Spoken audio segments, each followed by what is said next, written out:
Técnica para la colocación. Fundamentos del golpeo con los dedos.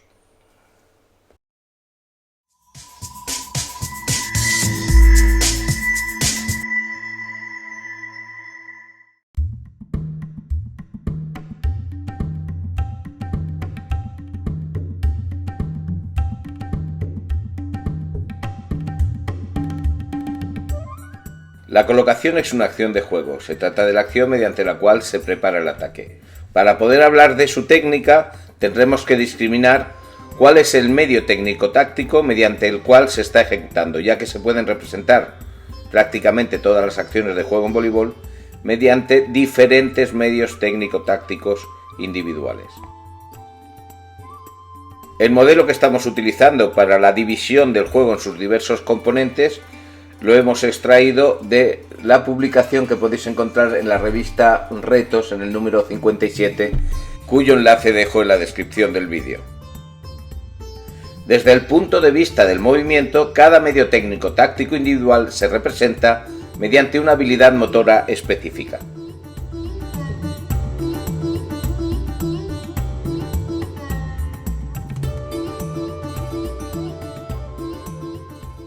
Cuando la acción de propulsar el balón está gobernada por la exigencia o el objetivo motor primario de precisión, si hay disponibilidad y una alta exigencia de precisión, se opta por la manipulación, es decir, por la intervención de los músculos y las articulaciones de dedos y muñecas, que son las partes del cuerpo humano mejor preparadas para una actividad de precisión. En el enlace de este vídeo encontrarás todo el desarrollo de lo que son los objetivos motores primarios en el voleibol. En el cuadrante de propulsión del balón con un objetivo motor primario de precisión se encuentran, sin manipulación, el saque flotante y todos los pases de antebrazos que sirven para colocar, para defender el free-ball o las recepciones de saques que vienen a baja velocidad. El pase con los dedos es la habilidad técnica que crea mejor disposición para obtener la máxima precisión.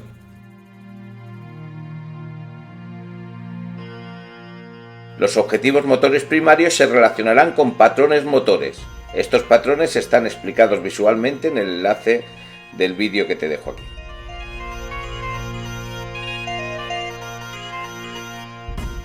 En la descripción del vídeo también dejo un enlace con los apuntes para ampliar este tema. En este vídeo decíamos que el patrón de empuje orientado a fuerza no resulta interesante para ninguno de los objetivos motores primarios de los golpeos del voleibol. Sin embargo, el patrón de empuje suele producir movimientos lineales y esto sí que resulta interesante de cara a obtener precisión.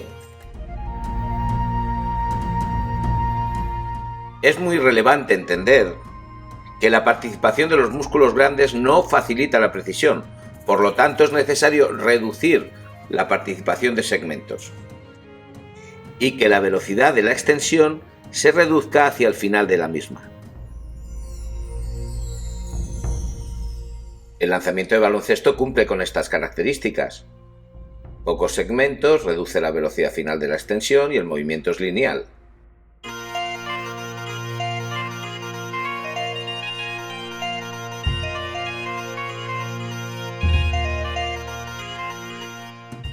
Sin embargo, si el peso del balón, la fuerza disponible del deportista y la distancia del aro no permiten un patrón de precisión, el cuerpo automáticamente recurre a un patrón de fuerza.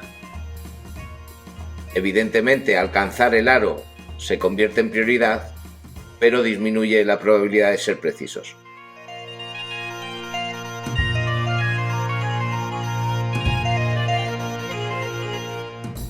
Volvamos a la rueda de los objetivos primarios de las acciones del voleibol.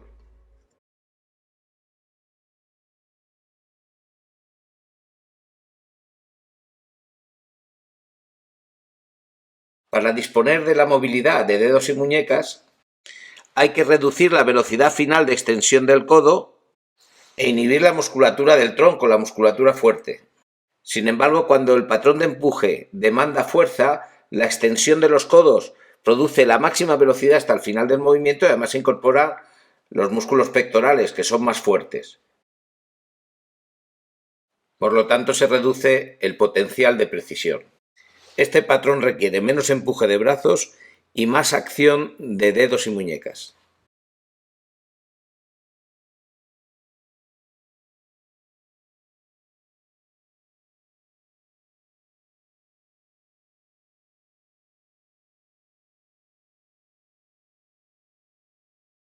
Si un jugador agota la velocidad máxima en la extensión de brazos y piernas,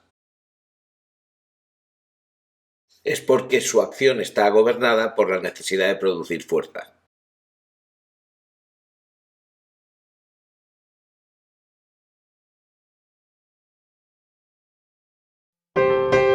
Para fundamentarlo, repasemos un poco de control motor de la mano de Terry McMorris. El córtex premotor es primeramente concernido en movimientos que responden a eventos externos, mientras que complementariamente el área motora controla movimientos voluntarios.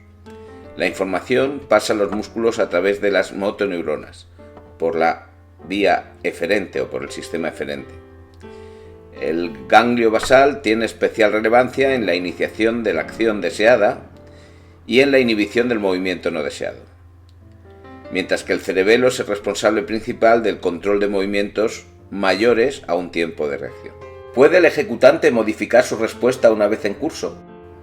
El feedback hacia el sistema nervioso central se hace por las neuronas sensoriales, por la vía aferente, por 3 vías. El que permite más cambios en la acción es el feedback que va a la corteza cerebral, pero también es el más lento, aproximadamente 180 milisegundos antes de que la información pueda empezar a procesarse, mientras que el circuito medio es más rápido, aproximadamente 80 milisegundos, pero limita más los cambios de movimiento.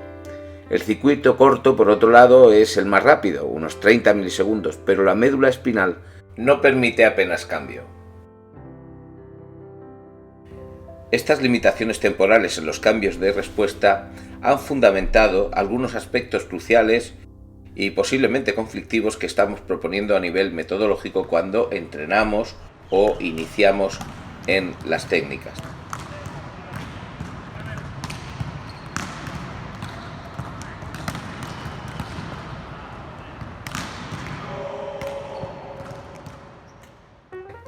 Pero para este caso particular de la acción de los dedos, vamos a centrarnos en el circuito corto. Al nivel de vista, la información que llega al jugador es la trayectoria del balón, por lo tanto su velocidad. La relación de esta con la experiencia que tiene el jugador en cuanto a la masa del balón le permite anticipar una dimensión del impacto. Otra clase de neuronas sensoriales son los mecanorreceptores.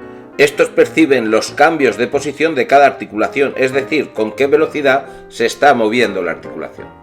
La velocidad de contracción simultánea de esa cantidad de músculos que pueden ejercer mucha velocidad final en las manos colabora junto con las neuronas sensoriales de la vista en la estimación final de la dimensión del impacto. Si a través de este conjunto sensorial el organismo percibe riesgo, el feedback se dirige a la médula espinal para provocar una respuesta refleja de protección, una extraordinaria co-contracción de los músculos que rodean la articulación, provocando una alta rigidez. Aunque el deportista tenga automatizada una respuesta adecuada para la intención del movimiento que va a iniciar, el feedback de circuito corto impondrá su modificación. En este caso y para este nivel eso no es un problema. El problema está cuando desde la iniciación, cuando se está formando la técnica, se generan automatismos a través de tareas, sistemas de juego, instrucciones que demandan fuerza en el jugador y por lo tanto se asiente un patrón de empuje orientado a la fuerza. En colocadores formados así, los dedos no adquieren un rol activo y protagonista en la acción de dirigir el balón y se pierde potencial en la capacidad de precisar.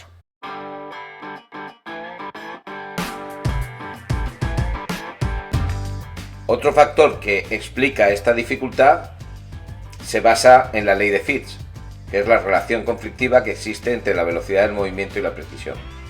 Aplicar un patrón de fuerza implica un mayor recorrido de las manos y una mayor velocidad final, y esa velocidad hace más difícil conseguir un movimiento preciso.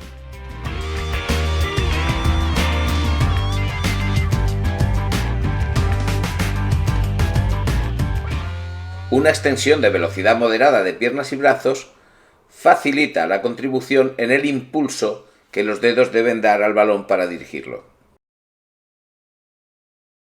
Para resolver este problema de la falta de fuerza y no perder el control del balón, durante mucho tiempo muchos entrenadores hemos recurrido a la estrategia de la retención del balón. Esto permite una extensión brusca aplicando fuerza desde las piernas hacia arriba, que no se transmite a los dedos gracias a esta fase de retención.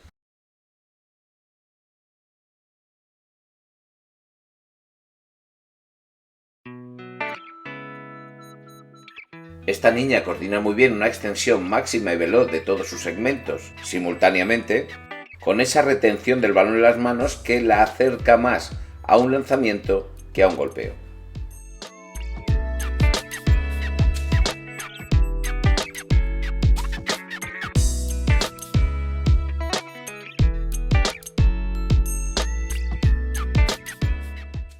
Cuando el juego avanza, los dedos no solo tienen que ser protagonistas, además tienen que moverse con reactividad, es decir, con un impulso rápido, y dotar no solo de precisión sino velocidad al balón. Un colocador formado desde el patrón de retención, es decir, impulso de fuerza y reteniendo al final, encontrará muchas limitaciones para adaptarse a las exigencias del juego cuando éste alcanza un nivel más alto.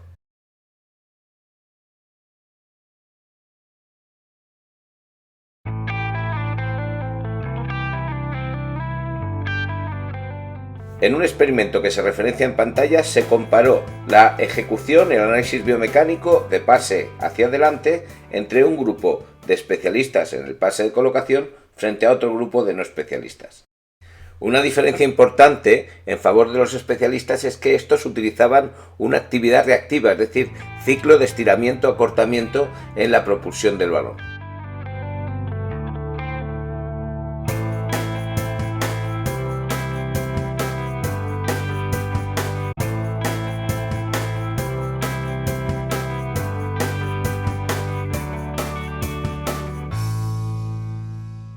Además, y en relación con todo lo que se ha hablado sobre el patrón de empuje para precisión, el grupo no especializado empleaba más fuerza.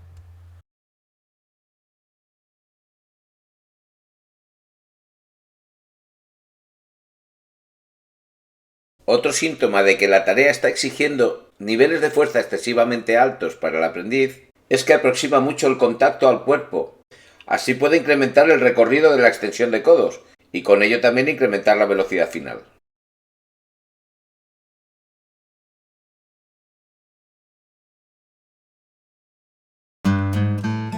Además del conflicto entre la velocidad y la precisión, tenemos un problema de localización de las manos y el balón en el foco visual sin suficiente tiempo como para favorecer la coordinación de manos y balón.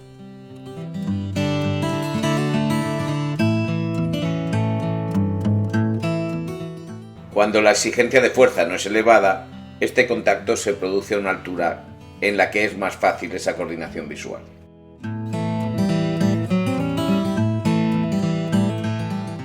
Este encuadre del balón con las manos también se ve dificultado si elevamos las manos por los laterales.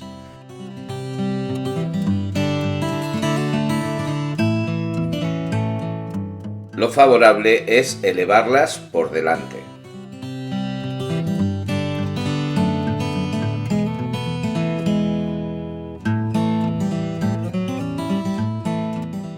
En definitiva, en el aprendizaje del pase de dedos, si sometemos al aprendiz a tareas, ejercicios, sistemas de juego en los que se tiene que acercar a sus niveles de fuerza máximos, si bien el empuje con una retención final resuelve mejor que el golpeo el problema inicial de la precisión, el resultado final es una habilidad donde los dedos no adquieren la verdadera dimensión de su capacidad para reaccionar con velocidad y precisión. Por todo ello, en un vídeo realizado para la Federación Española de Voleibol en su plan de tecnificación, hacíamos las siguientes recomendaciones. Si al principio el balón oficial te resulta pesado y te cuesta mover con agilidad tus muñecas, no recurras a un balón más pesado para ganar fuerza. Recuerda, Todo lo contrario, busca balones más ligeros. Por lo tanto, se trata de preservar un movimiento de precisión, sin tener que forzar. Para ello es aconsejable, en las primeras etapas, colocar desde el centro de la red. Así podrás llegar a ambos lados con facilidad. Si alguna vez el balón te obliga a colocar desde un extremo, utiliza como atacante a la jugadora o al jugador más próximo, para preservar esa técnica de la doble rueda. Si tienes que colocar lejos de la red y todavía no dominas con fluidez ese movimiento, no fuerces. Utiliza el pase de antebrazos. De la misma manera, a veces el balón sube mucho en el primer contacto y cuando lo ves llegando hacia ti, tienes la sensación de que vas a chocar contra él. Ya sabes, paciencia. No tengas prisa por llegar, lo importante es hacerlo bien, y si no, utiliza los antebrazos.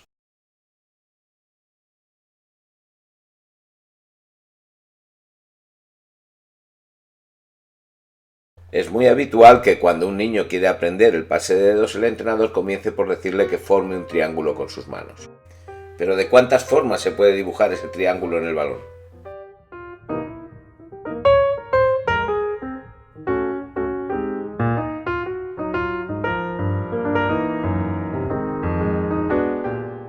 Lo prioritario es establecer en el niño qué quiere conseguir, el resultado de la acción, y en segundo lugar qué quiere hacer con los dedos. Porque todo el movimiento se va a construir y va a progresar para facilitar su acción. Y en el aprendizaje es fundamental apoyarse mucho en las imágenes.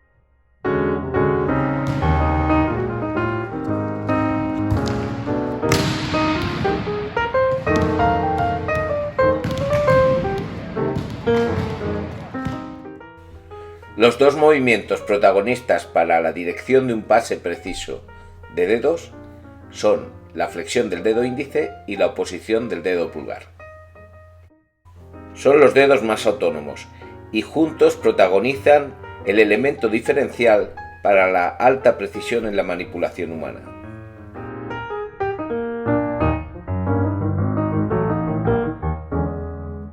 Para la técnica del pase de dedos, esta es la clave más importante en el programa de tecnificación de la Federación Española de Voleibol. Todo pase resulta en una parábola, y esa parábola tendrá un componente vertical y un componente horizontal. El impulso generado por la flexión del dedo índice determina la componente horizontal.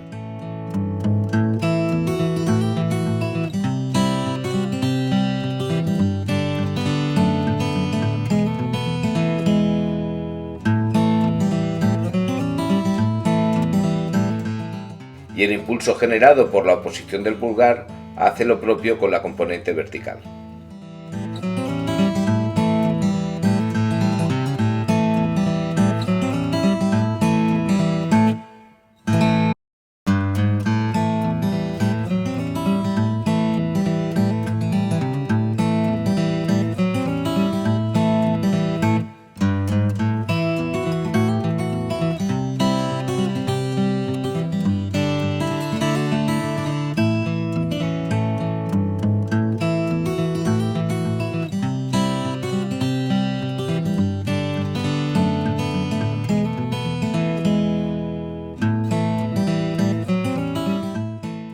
La velocidad final que se requiere aplicar al balón necesita de una longitud óptima de la trayectoria de aceleración de los dedos. Además, el recorrido de los dedos contra el balón debe ser lo más recto posible. El recorrido de los dedos se puede ampliar a través del movimiento de las manos.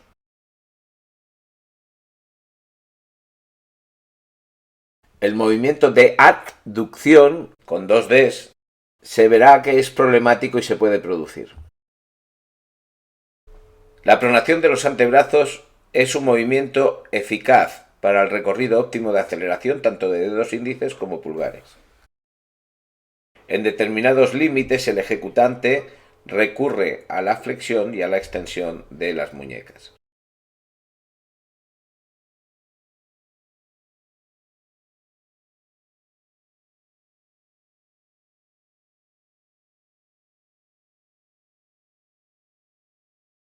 La pronación o rotación interna de los antebrazos es un movimiento que ayuda mucho al recorrido óptimo de los dedos índices y pulgares en los movimientos específicos del pase.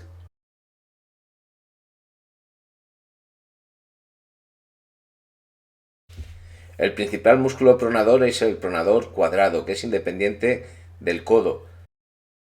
Pero si se necesita más, puede haber una contribución de los pronadores redondos. Esto ocurre si hay una extensión de los codos que no requieren ni mucha velocidad ni mucha fuerza.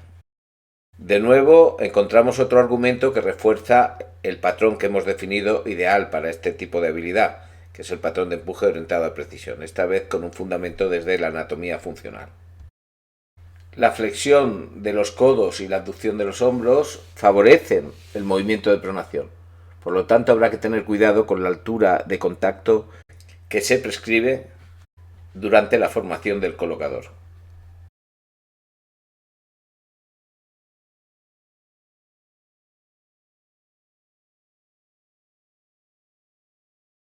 De este modo, para pases largos, la pronación de los antebrazos contribuye a ampliar el recorrido en línea recta de índices y pulgares.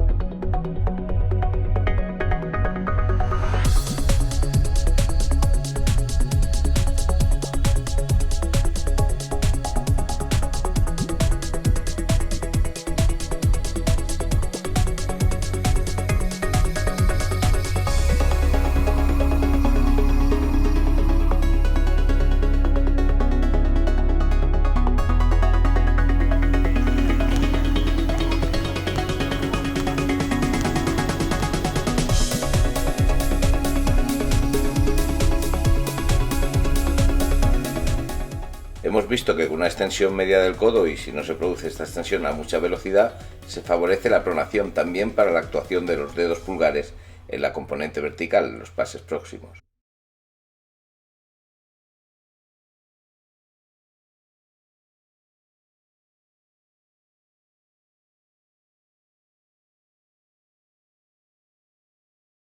Este tipo de ejercitación que nos enseña Vermiglio contribuye a una coordinación de la amplitud articular necesaria y la propulsión de los dedos para este tipo de pases.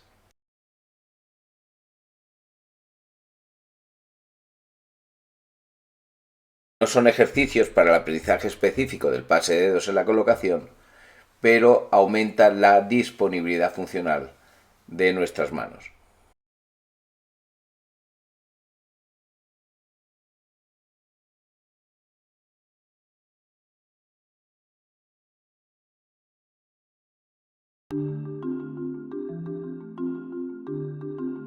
El pase hacia atrás requiere la misma mecánica, pero con una pronación mayor.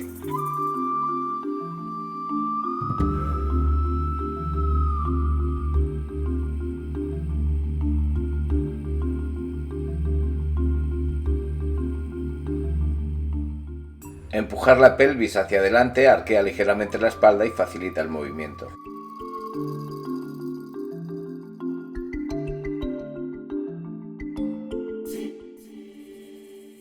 Para preservar el recorrido óptimo de aceleración, recordamos que los dedos deben impulsar el balón en la dirección a la que lo van a dirigir en línea recta. Si la pronación de los antebrazos se agota, se puede recurrir a una extensión de las muñecas para continuar con el recorrido de los dedos pulgares.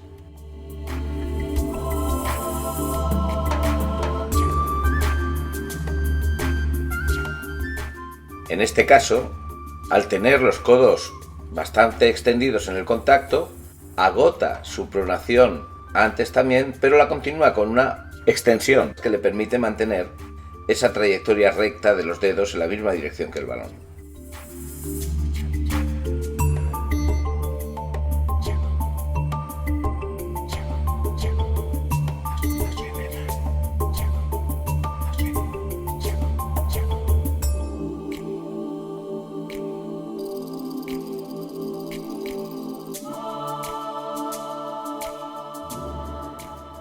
Si se produce un movimiento de abducción, Los pulgares se separan de la trayectoria del balón, perdiendo el recorrido óptimo de aceleración en la propulsión de los mismos.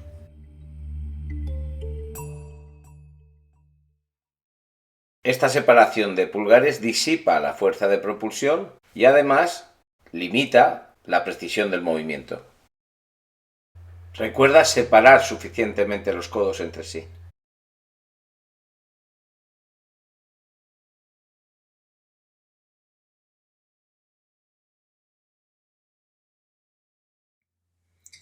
Hemos visto que un patrón de fuerza no es apropiado ni para la obtención de velocidad en las acciones de velocidad o para la obtención de precisión en las acciones de precisión.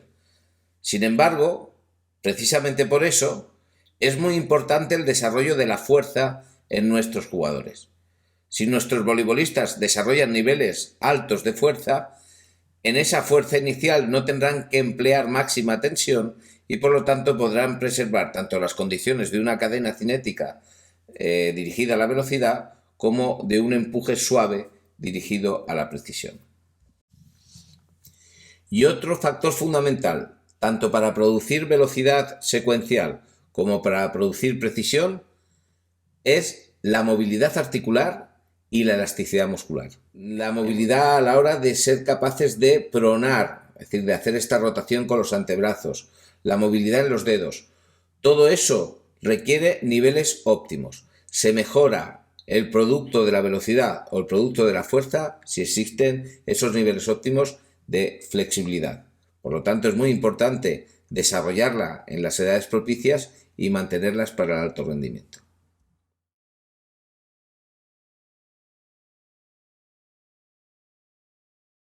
Conforme la fuerza del ejecutante es superior, se elimina la participación de miembros inferiores, incluso se coloca normalmente en suspensión.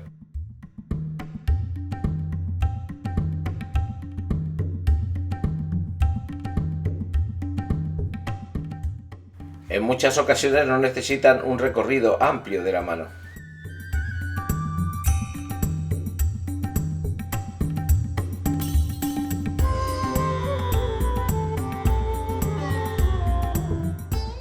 En la mayor parte de las colocaciones les sobra con la fuerza que generan a partir del movimiento de muñecas y dedos, y por lo tanto pueden jugar con la altura de contacto. Tienen una exigencia muy alta de control de la parte superior del cuerpo, por lo cual requieren un amplio desarrollo de la fuerza abdominal.